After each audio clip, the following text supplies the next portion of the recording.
Hello everyone, this is Someone Talks About Something. I'm someone, you're someone, we're all someone. And today, something we're going to be talking about is FNAF, and more specifically, the FNAF Timeline. This is the first part of the FNAF Timeline. This timeline is going to be broken down up into 3 or 4 parts. I'm not currently sure on how many parts it will be.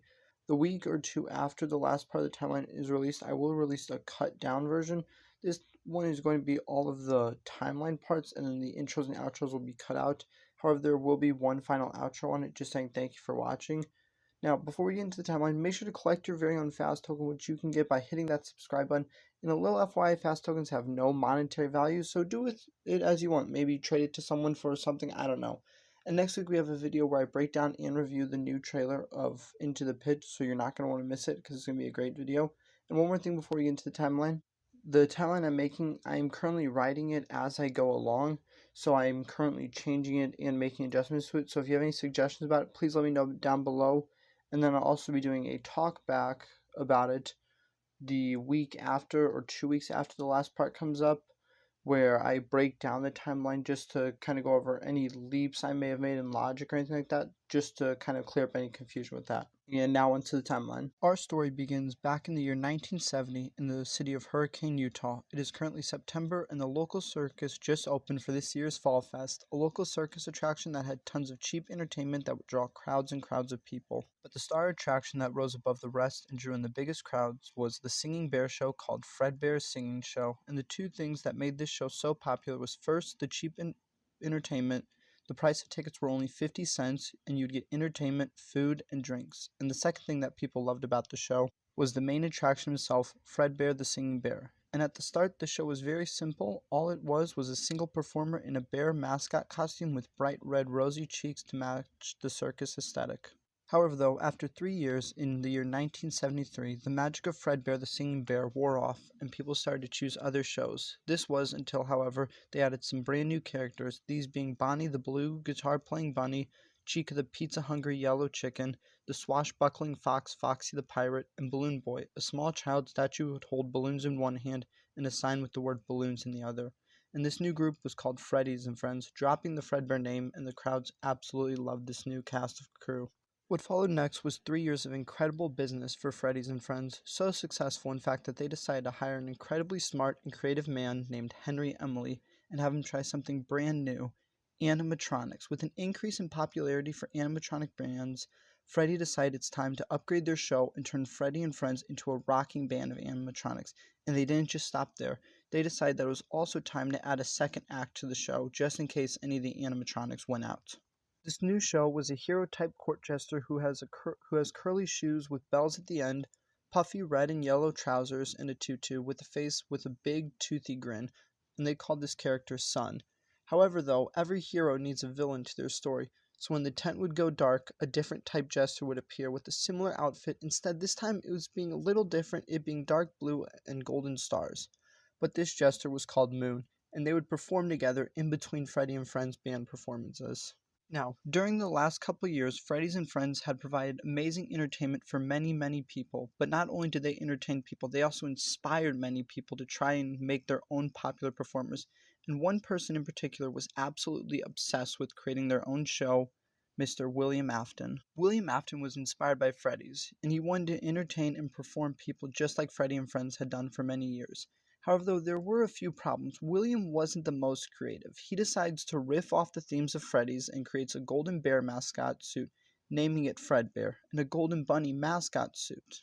With two suits, William purchases a small local restaurant right next to Fall Fest and purchases the name Fredbear from Fredbear's and Friends, since they didn't need it anymore. And because of that, William names his place Fredbear's Singing Show and starts performing in the golden bunny mascot suit, while a performer he hires performs in the golden bear mascot suit. And at first they just perform in front of small crowds, not too many people show up. That is until the new year in 1977, with Fall Fest wrapping up, more and more people start heading into William's restaurant and business was booming, and William's dream is finally coming true. That is until September of 1978, with Fall Fest opening back up for the year, Freddy's and Friends realizes that they are now losing money and people to William and his two mascot suits. No, they would not let this happen, so they give a task to their lead animatronic designer Henry to create a brand new set of animatronics, and they manipulate him and tell him that they want to leave Fall Fest and they want to do bigger things, but they need him. They absolutely need him, they tell him. Believing the manipulation that Henry is given, he agrees and creates a brand new set of animatronics for this new restaurant. In comes a new local restaurant called Chica's Party World, featuring a band with the lead singer being Chica the pizza-hungry yellow chicken, Pig Patch a banjo-strumming pink pig, The nail that sticks out gets hammered down. Happy Frog, a fun-loving green frog, Move over, Freddy Fazbear! Mr. Hippo, a purple hippo who rambles on giving life advice, and next to him his best friend Orville the magician elephant. What did you think of my act? And the final member of this band is Ned Bear, a cheap copy of William's Fredbear. Stranger danger! They named this group of misfits the Mediocre Melodies. After months of bitter competition between Chica's Party World and Fredbear's singing show, Henry realizes this isn't right, and they are straight up ripping off William's restaurant. So he decides to go and meet with William, and after they talk for a while, William and Henry decide they have a lot in common and should start a diner together. The year is now 1979. Henry and William partner up and open Fredbear's Family Diner, a small local pizzeria that features William's golden mascot suits. However, though, with Henry's brilliance, they got turned into a new type of suit never seen before called Springlock suits. Suits that could perform as animatronics, but then at any time be switched into wearable suits for performers to hop in. And the other performers are Henry's Mediocre Melodies group, because legally Freddy's and Friends didn't own them, so when Henry left the company, he was able to keep them. So now with the two men partners working together, things were thriving and they were doing amazing. They both had loving wives and amazing kids. Henry had himself a daughter, Charlie, and William had himself 2 sons and 1 daughter. Now with both their characters being under one roof, anytime Afton's star characters would go out for maintenance or anything, they stopped working. One of Henry's characters would be able to come in and step into the spotlight. And for William, it was even better because now he was able to learn the craft of robotics from Henry, the man he absolutely loved but also hated. And over the next couple of years, business was great. There was just one problem. Afton, though, being the business guy, noticed that whenever Fall Fest was out, their financials were looking very poorly and they were losing money and losing customers. So with this information, William would talk to Henry about it and tell him, hey, we need to do something about Fall Fest because whenever they're open, we're losing customers and money. But before he can continue what he's saying, Henry responds with, William, don't worry. They're only open a couple months out of the year, still profitable throughout the rest of the year. So just let it go and it's fine, Henry assures him. However, though, William wouldn't let it go. So he had to come up with his own plan, a sick, twisted plan. The first part of this plan is to launch a second business. The important thing is this business is just called Afton Robotics LLC. Second, he would create his own restaurant to compete with Freddy's and Friends, but this show would be fully his and he wouldn't need Henry anymore. The new restaurant he plans on opening, he calls it Circus Baby's Pizza World, so he can riff off the Chica's Party World that Freddy's tried to use to take him down. But this restaurant was different with its animatronics. It had a circus theme. The main performers of this show would be characters built with his family in mind. The first being Circus Baby, who was built with William's baby girl Elizabeth in mind. And not just that, she also had special features, those being a built-in song data bank and an ice cream dispenser. Ballora was the next one, who was built after the woman who held William's heart, Mrs. Afton. The thing that made her animatronic unique was her balance/stability and her audio activation sensor. The next animatronic is Funtime Foxy, who was built after his son's Michael's favorite of the performers. The thing that made them unique was their veritable scent release and their light activation sensor.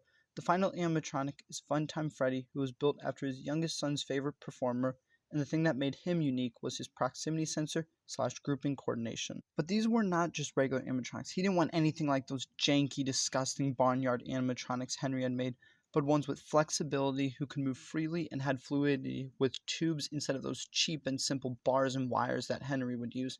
And it didn't stop there. William knew he couldn't straight up compete with Freddy's and Friends, so he had to do something very, very bad to win. He had to create hysteria over clown animatronics, and with that plan in mind, he used the second part of their programming. The first one that would be used was Funtime Freddy. He would use his parental tracking first to make sure the kids would be away from their parents so he could use voice mimicking/luring to bring them close. And then finally he would snatch them up and put the kid inside of his stomach hatch. The second one that would be used would be Funtime Foxy, using their parental voice sync/replay so they could help lure the children around to snatch more of them up. The third one that would be used would be Ballora, using her deter and misdirect to cause confusion while children were being snatched up. And the fourth and final one was Circus Baby's programming, which included a counting feature to make sure to only snatch kids when they were alone. However, all this programming blew up in Afton's face when his daughter disobeyed him and she got too close and alone with Circus Baby. And Circus Baby couldn't do anything but stand there as her programming took over and snatched Afton's baby girl, killing her instantly. And that right there is the end of this part. Now, I'm going to be honest with you, the early part of the timeline is the trickiest part because not too much is known. All we know for sure is that Fall Fest happens in 1970, Fredbear's opens in 1979, and Fall Fest closes in 1983 because of a fire. But besides that, not too much is known for this early part because it's kind of just all up to interpretation.